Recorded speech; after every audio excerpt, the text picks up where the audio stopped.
ویسے آپ یقین رکھیں کسی نے کچھ نہیں کیا. یہ مسئلہ میری بہن آپ کا نہیں, ہم دیکھتے ہیں لوگ ملتے بھی ہیں پوچھتے بھی ہیں فتاوی لائن پر. بچیوں کا مسئلہ ویسے ہی نا بہت ایک مصیبت بن گیا. لوگوں میں عزت نہیں رہی بیٹیوں کی. بہت بچوں والے جو ہیں نا نخرے کرتے ہیں, پڑھے ہوئے بھی نہیں کچھ بھی نہیں, بچیاں اتنی پڑھی پڑھی خوبصورت قابل. تو یہ قیامت آئی ہوئی ہے. باقی آپ اس سلسلہ میری بہن کچھ پڑھنے کے لیے بتایا تھا, آپ نے بتایا تھا سورہ یاسین کی 23ویں وہ بھی پڑھا کریں. اور اب اس کے ساتھ ایک اور آیت ملائے نا, یہ پڑھنی شروع کریں. 113 مولانا صاحب تب سے پڑھ رہے ہیں, مطلب کچھ بھی نہیں بنے گا انشاءاللہ. یہ بھی پڑھیں, اور جب کوئی آئے نا پتہ چلے کہ کسی نے آنا ہے تو اس دن آپ 45 بار سورہ فاتحہ پڑھ کر جو چیز ارادہ رکھتے ہیں کہ ان کے سامنے پیش کریں گے اس پر دم کریں. اللہ فضل فرمائے گا. اور یہ جو ہے نا حضرت موسیٰ علیہ السلام کی دعا, یہ تو میری بہن آپ شروع کریں انشاءاللہ مسئلے حل ہو جائیں گے. کون سی سر؟ یہ 20واں پارہ سورہ قصص.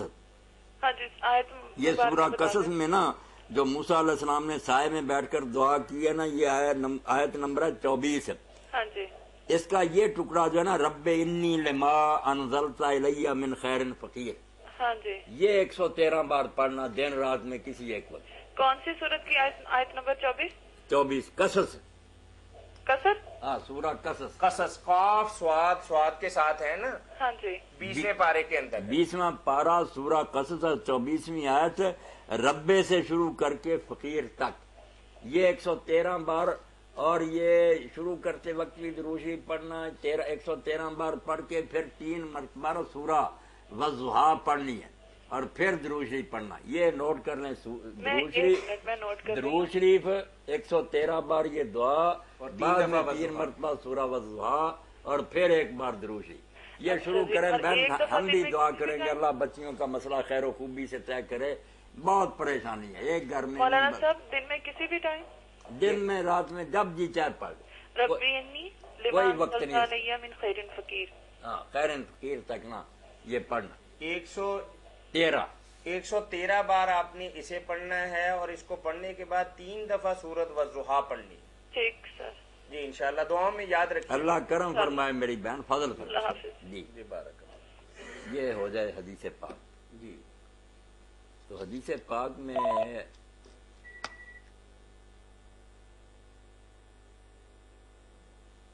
جی آج تو ماشاءاللہ کہا نہیں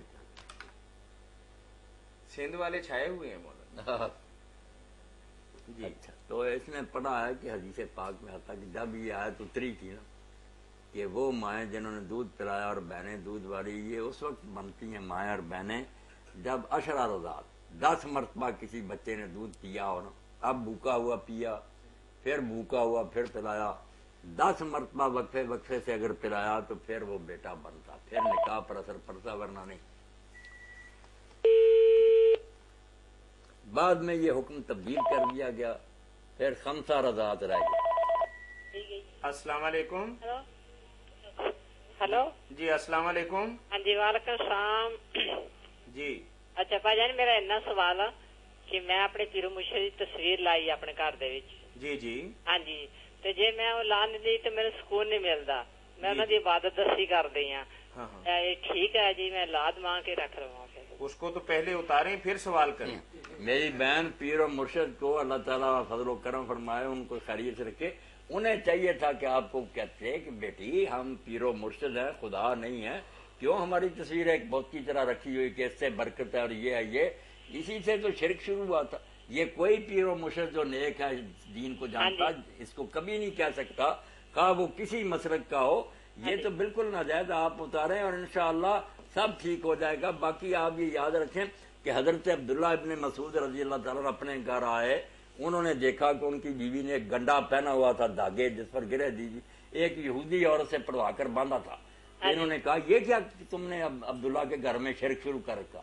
وہ کہتی میری آنکھ دکھتی ہے, جب یہ پہن لیتی ہوں ٹھیک ہو جاتی ہے, جب اتار دیتی ہوں تکلیف شروع ہو جاتی. تو آپ نے توڑ کر پھینک دیا اور فرمایا یہ ہے شیطان جن, وہ ایسا کرتا. انہوں نے حضور کی پڑھی دعا پڑھی, فرمایا آپ اس کو بلاؤ کہا کر وہ انگلی مارے. تو نامراد شیطان کافر کرنے کے لیے ایسے کام کرتے ہیں. آپ کو سکون ملے گا. اللہ رسول کی تعلیم کے مطابق ذکر کریں, پیر صاحب کا ادب کریں, محبت کریں, مگر یہ تصویر وغیرہ اتار دیں. تصویر کا کوئی فائدہ نہیں. اتار دو جی. یہ تو اتار بالکل دیں جی انشاءاللہ. ان کو اتار دیں. شرک. اچھا جی, اچھا ٹھیک ہے جی. تو یہ پھر حدیث پاک میں آتا ہے کہ پھر حکم ہو گیا کہ 10 مرتبہ نہیں 5 مرتبہ بھی اگر کسی بچے نے پی لیا تو وہ بیٹا بن جائے گا. تو پھر آتا کہ جب رسول کریم علیہ السلام کی وفات ہوئی تو یہی حکم اس وقت تھا. اب سوال کیا ہے؟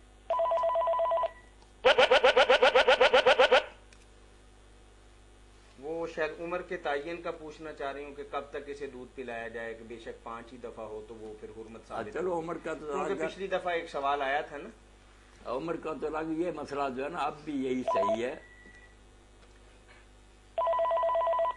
السلام علیکم. وعلیکم السلام.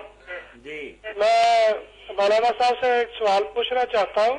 جی جی ایسا ہے کہ میں نے اپنی ایک سسٹر کے اور ایک بھانجی کے پیسے کسی کو نا دیے پرافٹ کے لیے, یعنی اس سے ہم نے طے کیا پہلے کہ آپ ہمیں شرع کے مطابق پرافٹ دیں, کیونکہ آپ سن رہے ہیں؟ جی جی سن رہا ہے. ہاں, وہ شرع کے مطابق پیسے دیں. اور دوسرا یہ کہ وہ جو سسٹر اور بھانجی ہے اس کا کوئی کمانے کا سورس نہیں تھا, اس لیے دیے تھے پیسے. جی جی تو کچھ لوگ کہتے ہیں جی یہ سود ہے, کچھ لوگ کہتے ہیں جی یہ ٹھیک ہے یا جائز ہے. تو اسی کشمکش میں ہے, تو ہمیں مہربانی کر کے مولانا صاحب سے بتائیں کہ یہ جائز ہے یا نہیں جائز. کبھی وہ 300 دے دیتا ہے 1 لاکھ پر, کبھی وہ 1700 روپیہ دے دیتا ہے, یعنی اس طرح ویری کرتا رہتا ہے یہ پرافٹ. یعنی کبھی آپ کو کم ملتے ہیں, ہاں کبھی جی. زیادہ ملتے ہیں, کوئی طے شدہ نہیں ہے. طے شدہ نہیں ہے. کبھی بتایا 300 دے دیتا ہے, ٹھیک ہے, کبھی 500, کبھی 1000, کبھی 1700, اس طرح. بالکل بالکل مولانا, بات آپ کی سمجھ گئے ہیں کہ آپ نے پیسے لگائے ہوئے ہیں اور منافع جو ہے وہ کبھی بھی ایک نہیں آیا. ایک نہیں آتا, کبھی کبھار آ بھی جاتا ہے کہ مطلب 1500 اس طرح آیا ہے. نہیں, وہ تو ایک روٹین میں آ جاتا ہے, لیکن کنٹینیو تو آپ کو یہی ہے نا کہ کبھی 1500, کبھی 1700, کبھی 2000, کبھی 300. ہاں جی, ہاں جی, بالکل. بس میرے بھائی اگر نفع مقرر نہیں نا, کوئی بھی ضرور مہینے کا اتنا ہی لیں گے تو پھر کوئی بات نہیں. اگر منافع پر دیے اور وہ دیتا کبھی کم کبھی زیادہ تو جائز ہے, مگر ساتھ یہ بھی یاد رکھیں نا کہ اگر نقصان ہو جائے, گھاٹا پڑ جائے, اللہ نہ کرے مگر گھاٹا پڑ جائے, تو یہ بھی تیار رہے نا کہ گھاٹا پھر وہ نہیں برداشت کرے گا, گھاٹا سسٹر کا اور بھانجی کا ہی ہوگا. اللہ تعالیٰ بچا کر رکھے. نہیں, وہ گھاٹے کا انہوں نے پہلے طے کیا تھا کہ گھاٹا جو اس آدمی نے خود کہا جی کہ گھاٹے میں مطلب نہیں آپ کو نقصان دوں گا, تو یعنی منافع ملتا رہے گا. مطلب یہ تو غلط شرط ہو گئی. یہ غلط ہو گیا, یہ حرام ہو گیا سارا کاروبار, یہ تو غلط ہو گیا. یہ غلط ہو گیا. نہیں, یہ اس نے خود ہی کہا, ہماری طرف سے پھنسا ہوا ہے. یہ سود والے ایسے ہی کرتے ہیں, ان کے کہنے کو کیا کرنا, دین کو لینا نا میرے بھائی کہ جو آدمی پیسے کسی کو دیتا کاروبار کرو, اس میں 2 چیزیں ہونی چاہیے. ایک تو نفع مقرر نہ کرے کہ ہر مہینے اتنے لوں گا, یہ کرے کہ بھائی تم کمائی کرو, جو نفع ہوگا وہ نسبت کہ آدھا یا تیسرا یا چوتھا جو بھی آپس میں کریں وہ رہیں. اچھا, آپ کہہ رہے ہیں جی یہ اگر شرط آتی ہے تو یہ غلط ہو جاتا ہے. یہ حرام اگر ہو جائے نا کہ گھاٹا پڑا تو وہ کام جو کر رہا اس کو پڑے گا, پھر تو سارا حرام ہو گیا. گھاٹا اگر ہوگا تو پھر جس کا سرمایہ اس کو پڑے گا. اچھا, اگر اس کا نقصان ہوگا یا مطلب گناہ ہے تو اس میں بھی شامل ہوں, کیونکہ میں ان میں سے کوئی پیسہ لیتا نہیں ہوں, میں صرف انہیں ادھر سے لے کے ادھر پکڑا دیتا ہوں پیسہ. آپ نے سارا معاملہ طے کرایا ہوا نا, اور آپ ہی درمیان میں سارا یہ کرا رہے ہیں, گناہ تو آپ کو ہی ہے نا.